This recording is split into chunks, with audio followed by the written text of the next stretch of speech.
Welcome back to AI Moms. I am Mary, And I'm Dorota. and we are here today to talk ChatGPT and what it is and what it can do for you. So first of all, let's kind of talk about what ChatGPT is. What does it stand for? Where did it come from? So ChatGPT was an effort that was co-founded by none other than Elon Musk and Sam Altman. There is also major investment by Microsoft.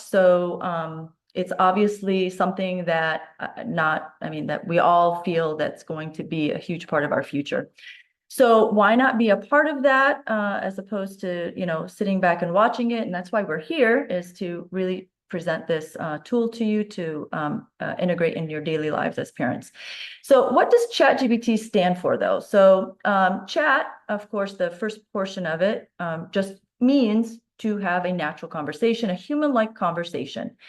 G represents generative. So what it does is it generates information and responses based on the data that it was pre-trained with. So ChatGPT would be the pre-trained portion. So it takes a lot of information that it's been pre-trained with to generate a response, and it does so through its transformer architecture. And what that really means is it takes all the information that it has and it distills it in a way, and it presents it to you and to all of us in a way that's digestible. So it really makes it where it's we can interact with it very easily and effectively. And with that, George is going to share with us some information about how we can gain access to ChatGPT. Yeah, so just to access it, it's really easy. You're going to go to chat.openai.com and we're going to put the link below here. There are many copycat websites out there, so we want to make sure that you have the right one. And you're just going to go there and sign up and all you need is your email address. There's also an app available for Apple or Android. It's really simple to use, so it's really easy to sign up. There are actually two different tiers, though. There's a free version and there's a paid version. And really, there's not a huge difference. They actually just updated it. The free version uses 4.0. So it's just as fast as the paid version. With the paid version, you get access to a few different languages, so English, French, Spanish, and a few others. And the additional other feature that you get access to is a voice activation where you can speak to it and it talks back to you. So if you're cooking and you need help with a recipe, it'll chime in and help you out. Similar to Siri, if you can think of that. And how do we use it, or what do we really use it for? Like, let's just cover very high level. I use it honestly every single day. I have a 6-month-old at home. So if I was to go to Google and say, why is my 6-month-old doing X, Y, and Z? Instead, I go to ChatGPT.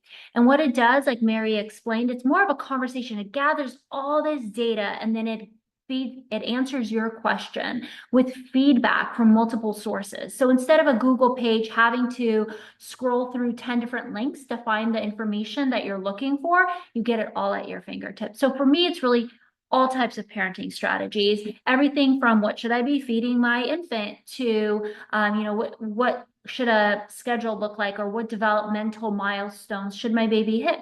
I'm going to go ahead and jump into ChatGPT now and show you how to start prompting it.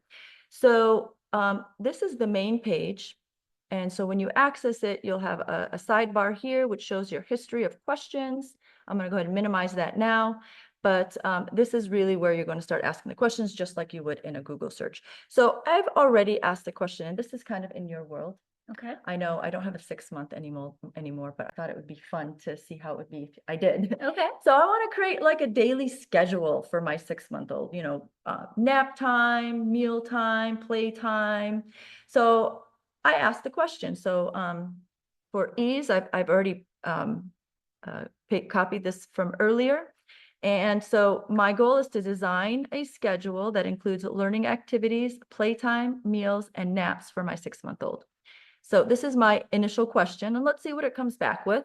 So there we go, our 6-month-old daily schedule: morning, late morning, afternoon, evening, and so on. It's continuing.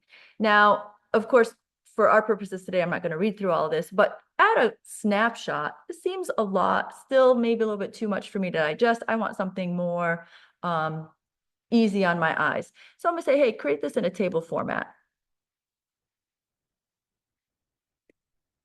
So this way I have a chance to kind of really digest it a little bit more. How cool is that? I love it.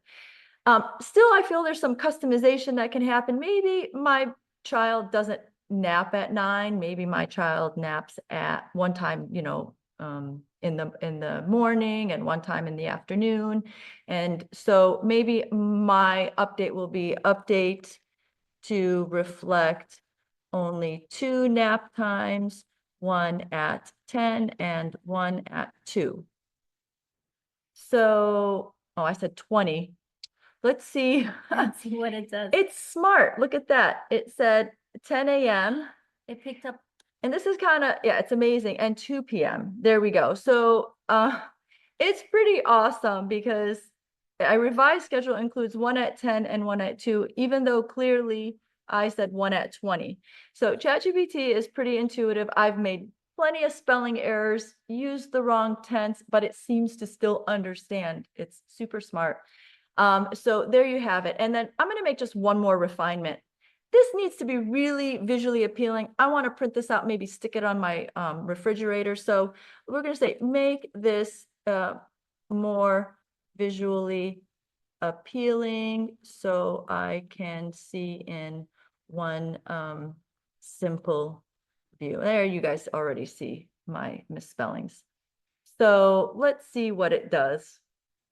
I'm excited. It sometimes will take a little bit of time, just because there are a lot of people. Now, I wasn't expecting this, to be honest with you. I meant this in text form, so let's just say in text form. Oh, it put little icons. Yes. So Print that. yes, and there you have it. And you can keep playing around with this. As you can see, it's very conversational.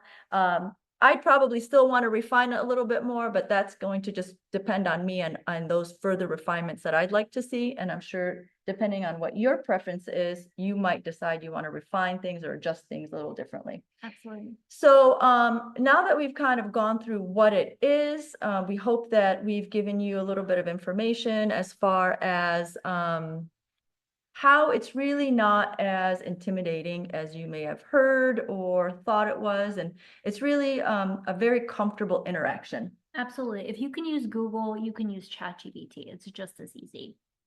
Awesome. So thank you guys for joining us today, and we welcome you back for the next time. Be sure to click the like button, subscribe, and we'll see you next time. Yep. Thank you. Bye. ChatGPT developmental